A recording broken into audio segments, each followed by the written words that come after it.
सजा याफ्ता लालू प्रसाद यादव से मिलने आए बीजेपी के बागी सांसद शत्रुघ्न सिन्हा। सर, आप हेमंत सोरेन जेएमएम के और कांग्रेस के सुबोध कांत साहब तीनों आज लालू प्रसाद यादव से मिले, क्या पॉलिटिकल डायलॉग क्या है? देखिए, पहली बात तो ये क्लियर कर दूं कि मैं सजा याफ्ता या किसी तथाकथित जिन्हें किसी दोष में या किसी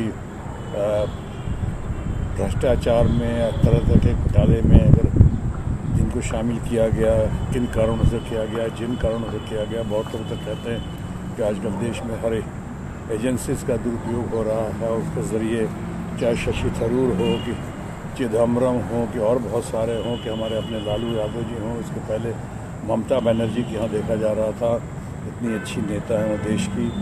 तो ये सब जो किसी बदले की भावना से भी कई लोग कहते हैं, कई लोगों का ऐसा मानना है।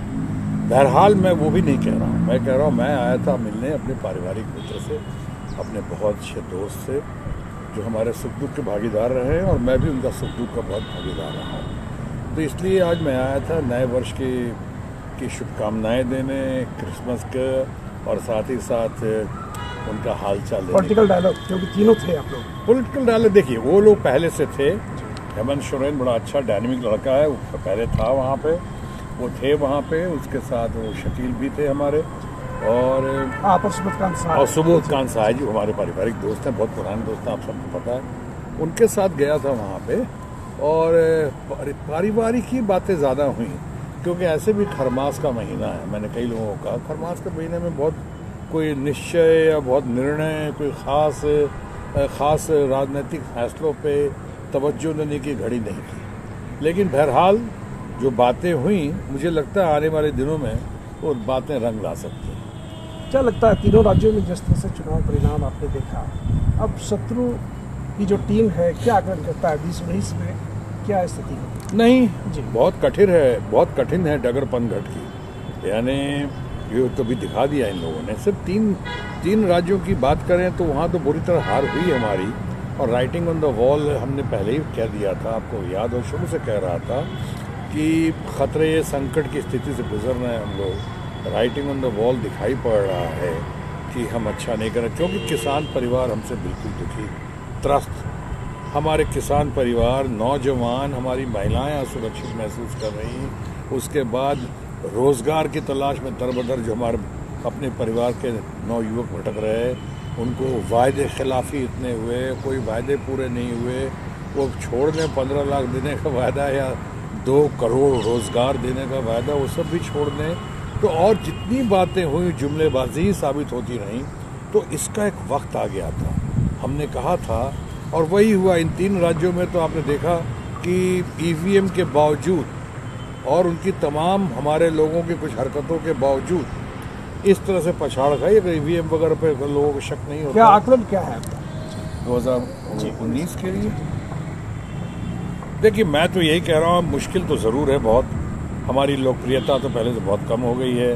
हमारे प्रधानमंत्री अकेले जहाँ घूम रहे हैं, ओवर एक्सपोजर की भी शिकायत दिख रही है। हर जगह ओवर एक्सपोजर हो रहा है उनका, खुद कर रहे हैं। ऐसा लगता है कि हमारी पार्टी में और कोई टैलेंटेड है ही नहीं, और कोई अच्छा वक्ता है ही नहीं, और कोई अच्छा स्टार कैंपेनर है ही नहीं, और कोई ऐसा टैलेंट पूल हमारे पास है ही नहीं। ये क्या मतलब है कि हम अपने प्रधानमंत्री को हर तरफ अकेले ही झोंक रहे हैं उनको, और फिर वही बातें रिपीटेटिव हो रही हैं, वही भाषणबाजी, वही खोखले भाषण, वही जुमलेबाजी। तो अब 1 man show and 2 man army की जो मैं बात कहता था, अब घड़ी आई है कि आप इसको समर्थन पर वोट्स मत जाए, किसी कलाकार के यहाँ, किसी स्पोर्ट्समैन के यहाँ, किसी आर्मी जनरल के यहाँ। अच्छा है, करें, लेकिन अब घड़ी आई है आप समर्पण की भावना से उन लोगों को जिनसे दुनिया की अपेक्षाएं थीं, जिन्हें आपने दरकिनार कर दिया बिल्कुल, जैसे फ्रेंड, फिलोसफर, गाइड, गुरु, अल्टीमेट लीडर लाल कृष्ण आडवाणी जी को, इतने विद्वान मुरली मनोहर जोशी जी को, हमारे इतने बड़े कद्दावर और स्टेट्समैन यशवंत सिन्हा जी को, परम विद्वान अरुण शौरी जी को, ऐसे बहुत सारे लोग हैं। क्या उम्मीद लगता है आपको कि लोग कितने नहीं उम्मीद लगता है तो फिर हमें लगता है कि हमें भुगतना पड़ेगा जैसा भी भुगते हैं। अभी अपने आप को तसल्ली देने से और अपने आप को पीठ थपथपाने से कुछ नहीं होगा। हम सिर्फ 3 चुनाव में हारे ही नहीं हैं बुरी तरह, 3 जगह पे, छत्तीसगढ़, राजस्थान और मध्य प्रदेश, बल्कि 5 जगह हम 0 यानी 5-0 की स्थिति हुई इस चुनाव में, यानी 5 जगह हार गया, 5 जगह हमारा कोई प्रेजेंस हम नहीं बता लेकिन पाए। राफेल बोफर्स नहीं बन पाया। नहीं, राफेल तो मैं समझता हूँ बहुत जोर, मैं शुरू से कहता हूँ nip the bird in the beginning, stitch in time saves nine. Rafale पे बहुत सारे सवालात हैं। मेरा ख्याल है ये राफेल जो है, ये लोग कबूतर की तरह आंखें बंद कर रहे हैं और बिल्ली से रूबी खतरा दिखाई नहीं पड़ रहा। ये बहुत बड़ा शो बन चुका है राफेल। भाई 2-3 सवाल जो जानना चाहते हैं देश की जनता, क्यों नहीं बता देते हैं? हम लोगों को क्यों परेशानी झेलनी पड़ती है? वो कहते हैं कि 3 गुना दाम ज्यादा कैसे हो गया। लेकिन सुप्रीम कोर्ट का तो इस पर देखिए, आप सेलेक्टिव कोर्ट कर रहे हैं। सुप्रीम कोर्ट के हम तमाम लोग बहुत आदर करते हैं, पर सुप्रीम कोर्ट ने, जैसा हमारे बड़े बड़े विद्वान कह रहे हैं, कि जिस बिना पे, जिस आधार पे उसका फैसला हुआ, उस आधार में ये था कि उनको सीएजी ने ये बताया था, सीएजी में ये रिपोर्ट थी, और सीएजी का पीएससी में ना सीएजी में कोई रिपोर्ट आई है, ना पीएससी में उसका कभी कोई जिक्र हुआ। और आपको खड़के साहब जो पीएससी के चेयरमैन हैं, उन्होंने खुद प्रेस के सामने सारी बातें। तो यानी इतना बड़ा, मैं समझूंगा कि हमारे कुछ लोगों ने कैसी बुद्धि थी कि हमारे कुछ लोगों ने सुप्रीम कोर्ट को इस तरह से आपने बहलाया, बहकाने की कोशिश की कि जो है ही नहीं उसके आधार पर फैसला मिल रहा और फैसला दिया। ऐसा लोगों को लगता है, ये तो गलत बात है। मैं समझता हूँ वो लोग रिव्यू में जा रहे हैं, और शायद मैं उम्मीद करता हूँ सुप्रीम कोर्ट, जिसकी दुनिया बहुत आदर करती है, वो जरूर इसको फिर से इस पर पुनर्विचार। महागठबंधन को क्या किस तरह देख रहे हैं? जिस तरह से आपने देखा कि यूपी में एसपी बीएसपी कांग्रेस को साइड कर दिया, तो ऐसी स्थिति में महागठबंधन का सेट आपको नजर आ रहा है?